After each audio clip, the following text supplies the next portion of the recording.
everyone. We are going to be making our cute one in a melon shaker card. So I am just doing the unpackaging here. You want to make sure that your kit has all of its parts. If your kit, for whatever reason, is missing any of its parts. Oh, is my camera the wrong way? Hold on. No, I think it's fine. Sorry. Okay. So we want to always make sure that your kit contents come in your kits. If anything is missing, you want to reach out to customer service so that we can go ahead and get the replacement parts for you. So the first thing that you're only going to have one of in this kit is your watermelon inspired sequins. Everything else you should have two of, but just one of these. So you want to make sure you have two acetate pieces. You want to make sure you have two watermelon base pieces. Let me just separate these so I have one to work with. You're going to have 6 watermelon frame pieces. It's 3 for each card, so you want to make sure you divide those. The one in a sentiment, you should have 2 of those. Okay, you're going to have the rinds for the watermelon, and there's 2 sizes. There is the bottom thicker rind and then the smaller, skinnier rind, 2 of each. So you need 1 of those for each card. The melon word chipboard bottom piece. You should have 2 pieces of the green rind for your watermelons. 2 pieces of the white rind, 2 pink frame toppers, 2 faces, 2 melon matte word pieces, 2 yellow polka dot mats, 2 red mats, and then 2 cards with an envelope. And that's what your kit should be containing so that you can make 2 of these cards per kit. So I'm just going to put one of these aside. Oh, and then you also should have a Ziploc bag. And inside this Ziploc bag, you should have hot pink circles, a black T-shape, and then lettering that's going to spell out the word melon. And we will go over those when we get into that part of our kit. So the first thing that you want to know about these chipboard elements is that they are laser cut. And because they are laser cut, there is sometimes a residue left on the sides where it was burned. So I always like to do a test and see if any of the residue comes off. And I always like to work with my chipboard piece. See on my finger right there, some residue is left on this piece here. It's a very light piece, but I have still... You need and want to be aware of that, because what ends up happening is if you are not consciously aware of it and you move from chipboard to your paper, especially light color paper, you will eventually transfer those markings onto your papers, and you most certainly do not want that. So I like to try to work with my chipboard pieces first, then I can sanitize and wash my hands and then go back and do the paper parts. So the first thing that we want to do with this is we're going to take these 3 frames and we are going to stack and glue them together to make our frame piece for our shaker bit.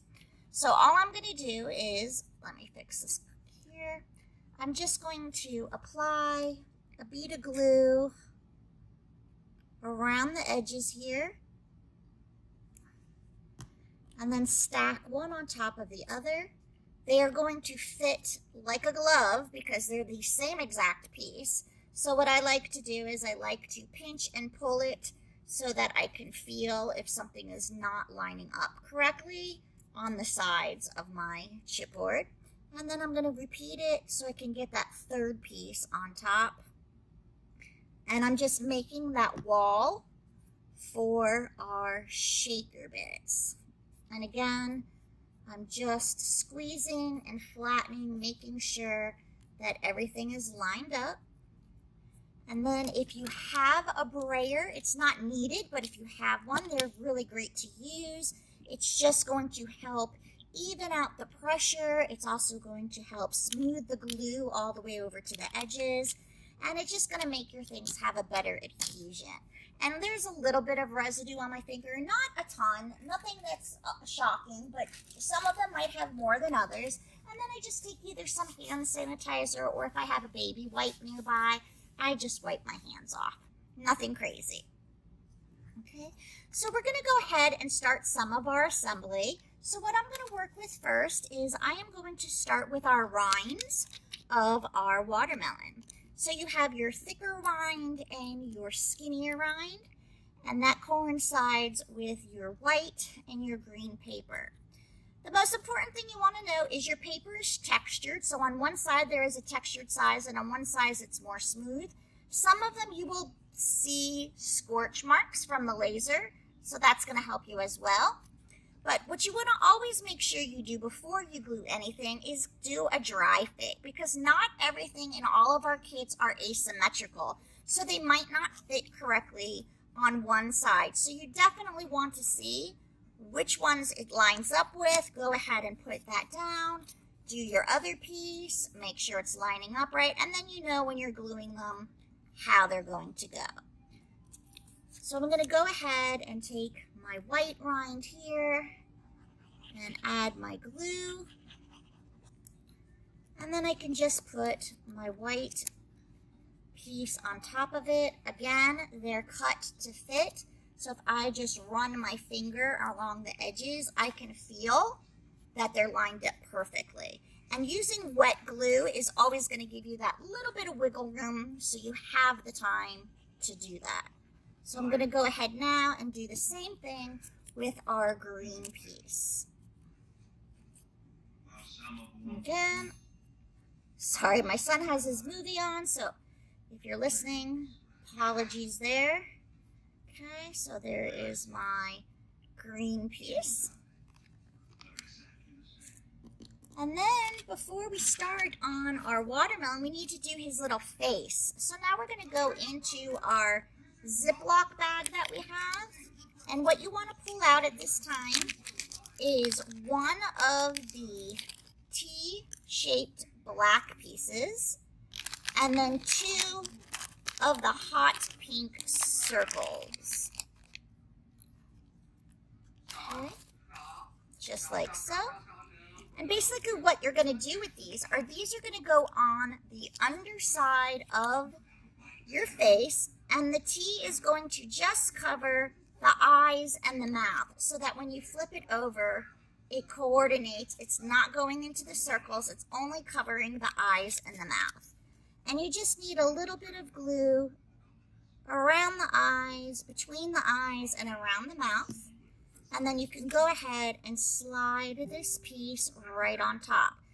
These are our inner cut pieces, and the reason why we do that is that you don't have to deal with tiny pieces like these eyes and then trying to glue them in place, also spatially and you know, in a straight line. So we do all of that planning for you. And then it's the same thing with the cheeks. Again, the cheeks have a textured on one side and a non-textured on the other. And you want the textured to be the part that's going to show through. So I just put a little glue around the circle, and I just glue it down. And you automatically and instantly get the cute face without having to worry about it not looking correctly if you were off center or something of that nature. I have a little bit of glue seeping through right here, but I'm not going to worry about it because the glue that I'm using does dry clear. But if it's something that bothers you a lot, you can always just wipe it off. Okay, and I'm going to go ahead now and take my large triangle piece, and I'm going to go ahead and dry fit this now so that I know that the pink is going to go up against the top, and then I know that the white is going to go on the bottom, and then my little green piece is going to go on the bottom of that white piece. So just a quick dry run fit. And so I'm going to go ahead now and put my glue down, and now I can go ahead and even put the glue on top of those black and hot pink pieces, because now it's going to be all glued down to the main board. I'm going to go ahead and put that on my piece. Again, liquid glue. I got that time of wiggle room. I'm feeling my sides that I know it's coming straight to the point. There is absolutely nothing hanging over on the underside of my card. And that is what you want. You don't want anything hanging over. I'm just going to give this a little brayer down so. And now I can take my white rind of my watermelon, and I know that's going to fit right at the bottom of my card here. So I'm going to go ahead and glue the chipboard on this piece. And again, I am just going to have some little bit of time for that wiggle room, making sure everything is lining up how I need it and want it to be.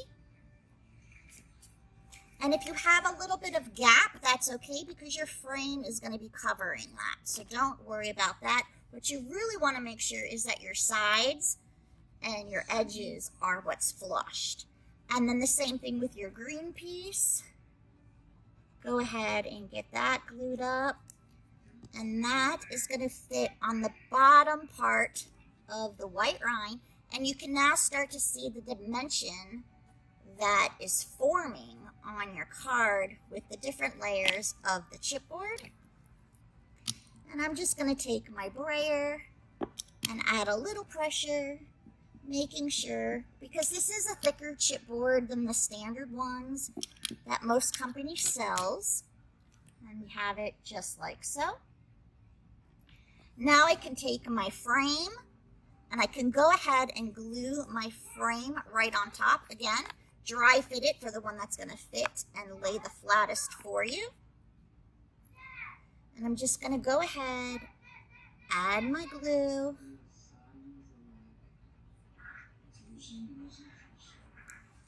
And then I'm going to go ahead, lay it in, again, pushing on the sides so I know everything is laying flat and even. And then I'm going to take that brayer again. The brayer is a wonderful tool. It helps you get a better adhesion. It helps your glue be stronger because the glue is getting evenly distributed and pushed out. And now we have the base of our watermelon. Now what we're going to do is we're going to just put this aside for a few minutes. You can see that I got a little bit of glue in that corner there, but that's the only spot I got the glue. Again, it's going to dry clear, so it's not that big of a deal for me. But I don't want to add my shaker bits in this yet, because if I add my shaker and that glue is not dried, when I shake it, one or two of them are going to get stuck there, and it's going to end up drying there. So I'm just going to put this part aside, work on the assembly of my card, and let that piece dry. Yes, you can always take a pair of tweezers or something and remove the glue if you'd like, but I'm just going to let it dry because I know it's going to dry clear anyway. So moving right along, this is probably the most complicated part of the whole entire card, which is the mat with the lettering mat. It's only going to fit one way. So you want to make sure you're getting it where it fits the right way. And when you see that it fits the right way, you can see the M, the L, the M, the L, E, the L, the O, and the N in that lettering. So you just want to dry fit that, make sure that you got it on the right way. And then you can go ahead, add your glue, and then go ahead and put that mat on there. And again, like I do on everything, I just like to rub my fingers on the side, making sure it's all lined up. And then go ahead and take my brayer. Then I'm going to go back into our little pack here, and the red letters are going to spell out the word melon, and you should have 2 sets of them. So you want to pull out an M, an E, an L, an O, and an N. So here's my M, E, I need an L, O, and an N. All right, so I'm going to go put, these are my extras for a second card. Okay. And then again, I'm just going to lay these on here so I can see that I am using the right side of my mat. I can see how it's going to look, because you want to make sure that you are gluing the letters to the right side in the right areas before you start gluing them. Some people get a little ahead of themselves and then they find out that they glue them on the wrong way.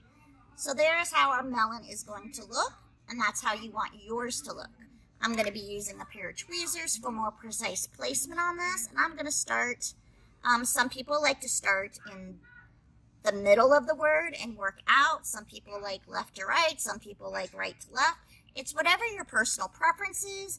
I always like to put the letters down first so I can see pretty much the gap that's going to go around for the mat, so I can kind of eyeball it a little bit better, and then I can go ahead and then I can start layering and putting my letters down. So I have my O and my N, which is a connected letter, which is nice. And we try to not make the letters too crazy for you guys in these kits, but not all of them can be attached together and make the word still readable. I've seen sometimes when I've gotten scrapbook files and titles, sometimes the fonts that are used, they try to make it all attached, then you kind of lose what the word is actually saying because it has all those little extra pieces in there. So we try to be a little conscious of that for you and not make crazy words, but it's not always avoidable. Just wipe the tip of this glue. And these cards are really fast and quick to make. You can usually get them done in 25 to 30 minutes, which is nice. And there's not a whole lot of thinking to go involved in them. It's kind of like putting together a puzzle. So these are great. You can do them while watching TV.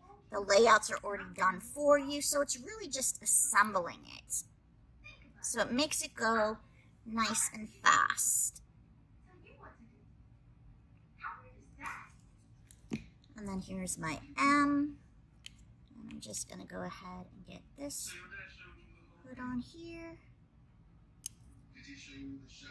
All right, and now we have our word melon. I'm going to move that over just a little. And there is the word melon. And one more time, I'm going to turn it upside down and brayer it, just because if any glue eases out, I don't want it to get on my brayer and then get on the other letters and then make it a little bit dirty. So that's just a little tip as well, because sometimes the glue will ease out. Now we're going to go ahead and get our card base and our red mat. And you're going to want to make sure you have your card opening in the direction you want it to be. And you're just going to go ahead and glue this A2 mat right to the front cover of your card.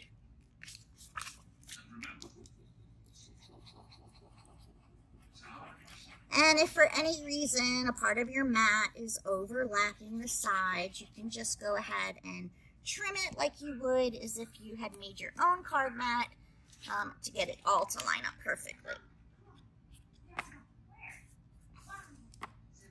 And again, I just like to run my fingers around the edges so that I know it's even. And then again, take my brayer. And the red part, the paper has that texture on it, so you know that's the right side. And I'm just smoothing it out. And now I can go ahead and take the fun yellow on yellow polka dot. And I'm going to go ahead and center and glue this on top of that mat. It's about 1/8 of an inch, I would say, border around that you should have. So go ahead. You can also, if you don't want to use glue for this part, if you're more comfortable using a tape runner, you can do that as well. However you normally put your mats on your card bases. And I'm just going to try to eyeball as best as I can the center of my card to get that in there.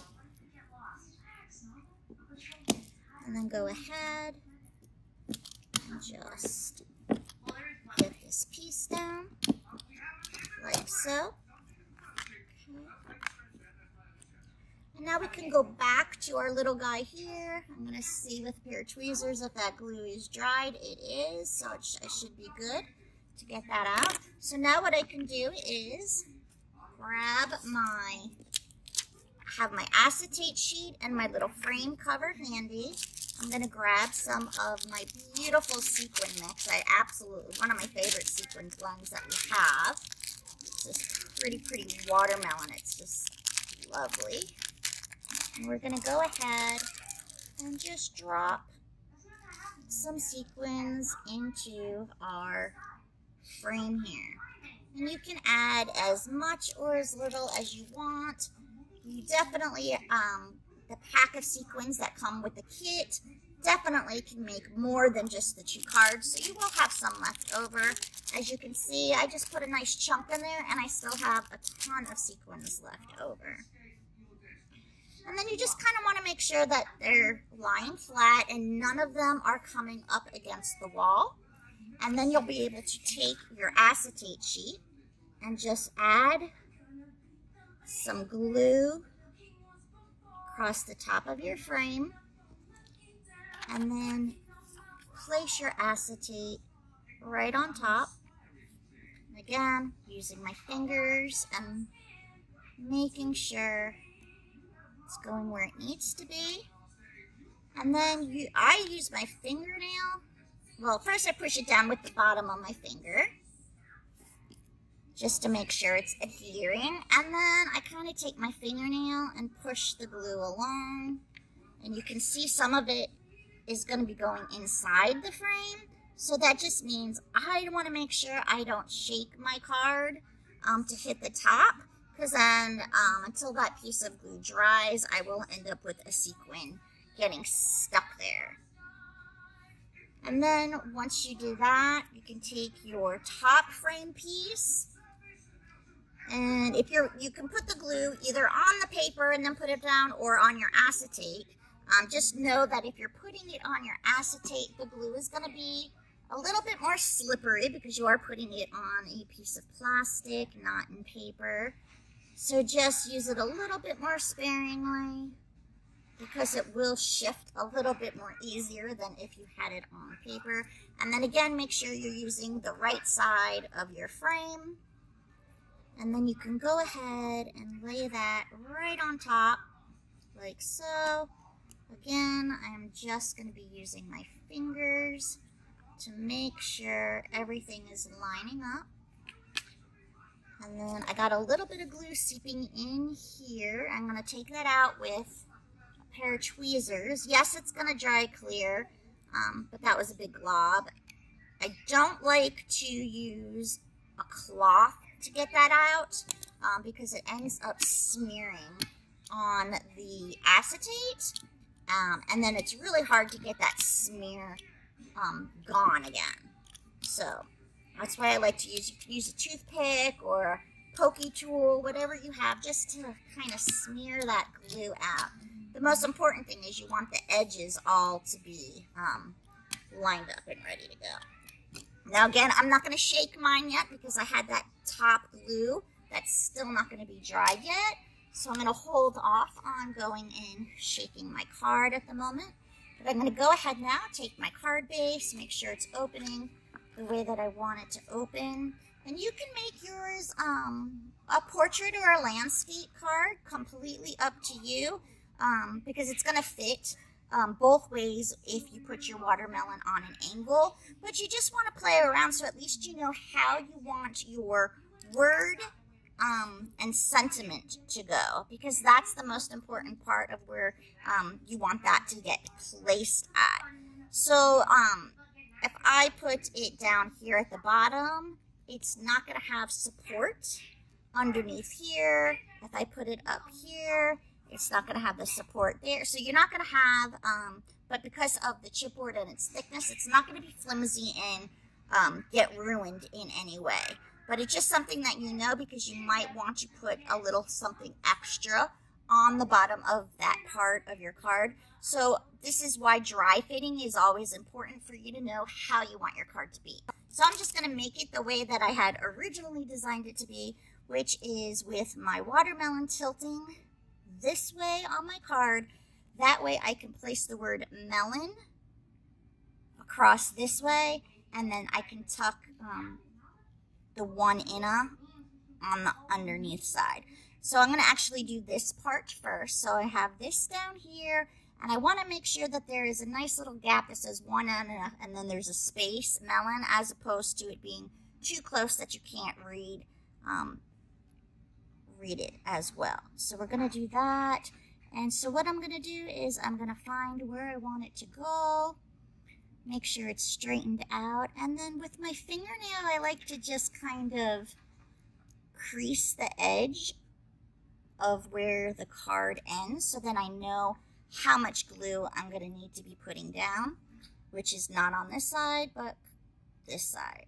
And now I can go ahead and place that back on my card, knowing where I want it to be, and making it go straight across,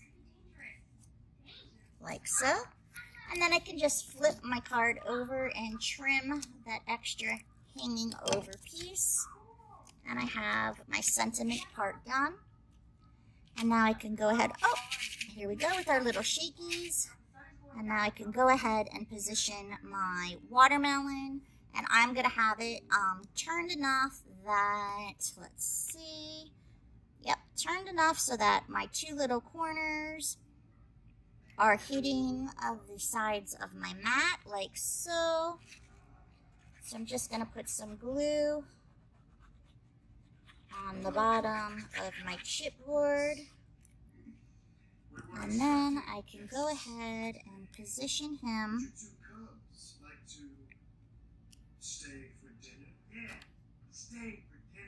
back on my card, and then dry fit how this melon word's gonna be, which is fine.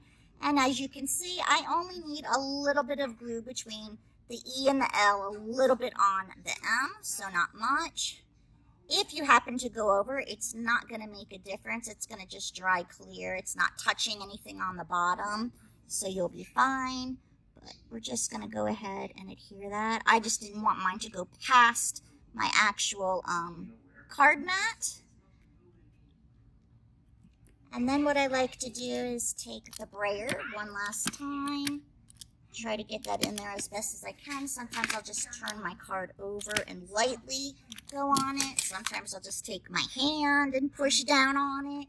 All different kinds of things. But as you can see, as you're pushing on it, this does not actually hit anything underneath. You could slide your finger on there, but because of the chipboard you put on there, it's not flimsy whatsoever. And there is your adorable little shaker card. You have your envelope. Just know that because this card is a lot more thicker than a standard card that you make, that if you are going to mail it, you are going to need probably extra postage to mail it in. You might even have to tape it closed because it is a more bulky card. I know we've all sent bulky cards, gotten bulky cards, so I know you know what I mean. If I was going to mail it, I'd probably give it with this card and then put it in a bubble card for mailing. Obviously, if you're handing it to someone, you don't have to worry about that at all. So there is our 1 in a million shaker card. Quick and easy, your kit makes 2 complete cards in under a half an hour. Please join us for more of our shaker cards on our YouTube channel for more instructions, and keep an eye out for more to come. Thank you.